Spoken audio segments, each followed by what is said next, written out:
दिन 15 अगस्त को तिरंगा लहराया जाता है और फ्लैग होस्टिंग हर जगह होती है, चाहे वो सरकारी बिल्डिंग हो, चाहे वो चौक चौराहे हों, गांव हों, हर जगह लोग हमारे 15 अगस्त को एक बहुत बड़ा त्यौहार की तरह मानते हैं। क्योंकि लोगों का मानना है, हमारा मानना है कि 15 अगस्त के दिन जो हमारे वीरों ने, भाइयों ने कुर्बानियाँ दी थी, मैं आपको बता दूं कि ये जो झंडा हमारा लहराता है ना, ये हवा से नहीं लहराता है।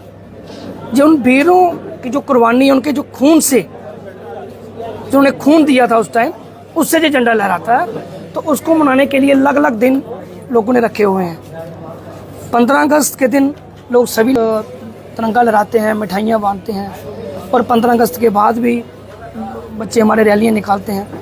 तो सभी लोग और हमारे साथी कह रहे थे कि क्यों ना एक तिरंगा रैली निकाली जाए, क्योंकि आपने देखा कि 15 अगस्त तक बहुत सारे हमारे नेताओं ने, बहुत सारे लोगों ने तिरंगा रैली निकाली। तो उस वक्त हम भी बिजी थे। तो आज कहीं जाके टाइम फिक्स हुआ है, सभी लोग कह रहे थे कि तिरंगा रैली एक निकालनी है, क्योंकि आपको पता है कि इलेक्शन भी स्टार्ट हो गई है।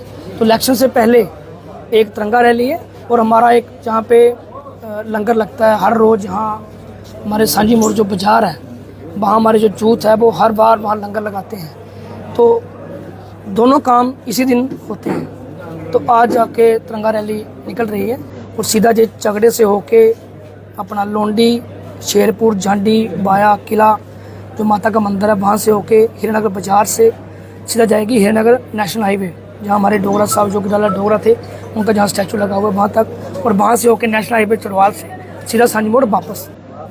हम शुरू से ही इसी काम में हैं, इलेक्शन लड़नी और लड़ानी।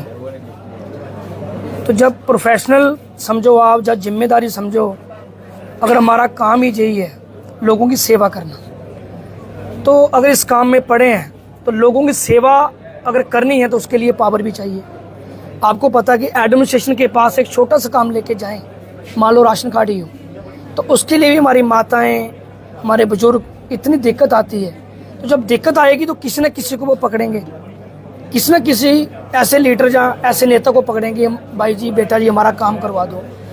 तो हमें इतनी सी समझ है कि हमारे इलाके में, हमारे हीरानगर कॉन्स्टिट्यूंसी में, अगर उसको हीरानगर को बचाना है, हीरानगर को अच्छी डेवलपमेंट करनी है, तो हमें लगता है कि लोगों ने कहा है कि राकेश जी, आप इस जंग में, आप इस युद्ध में उतरें, ये जो इलेक्शन है। क्योंकि कंडी में देखें आप कि आज भी पानी पूरा नहीं हो रहा है, आज भी 4 दिन के बाद पानी आता है, और बॉर्डर में जो ज़मीनें हमारी पड़ी हुई हैं, आज भी ज़मीनें तारबंदी से आगे हैं। लोग फसल लगाने के लिए जाते हैं तो पूरा घूम के परमिशन लेके फिर जाके फसल लगाते हैं। तो कहीं ना कहीं नुमाइंदा या अच्छा नेता अगर असेंबली में कॉन्स्टिट्यूंसी भाई अगर जीत के जाए विधानसभा से, तो असेंबली में वहाँ जाके पहुँचे, बात रखे, तो बात बनेगी। तो देखें, मन तो है, आज टोटली नौकरी बंद है। तो कहीं ना कहीं जाके बच्चा जो हमारा कोई नशे की तरफ जा रहा है, कोई 2 नंबर का काम कर रहा है, कोई गलत काम कर रहा है, उसका कारण यही है कि उसको रोज़गार नहीं है। अगर उसको रोज़गार मिले, 18 साल की एज के बाद अगर उसको रोज़गार मिलना स्टार्ट होता है, तो जो एज बच्चे को गलत रास्ते पे लेके जाती है, वो उसको सही रास्ता मिल जाता है, रोज़गार मिल जाता है। पर मंथ उसको अगर पैसा उसके घर में आता है, उसके जो बुजुर्ग माता पिता हैं, उसकी जो बहन बड़ी हो गई है, शादी है उसकी, उसके लिए पैसा कहाँ से लाएगा वो? अगर रोज़गार होगा, नौकरियाँ होंगी, तो वो सब सर्कल घर की जो गृहस्थी जो चलती है वो उसी पे चलती है। तो जितनी भी हमारी जो सरकारें आई हैं, जो मौजूदा सरकार भी है, लेकिन नौकरी नहीं दे रही है। यूथ को ये नहीं समझा रही है कि आप किस रास्ते में जाओ। अगर यूथ को बचाना है तो रोज़गार देना ही पड़ेगा, और रोज़गार में नौकरियां, वैकेंसियां खोलनी ही पड़ेंगी।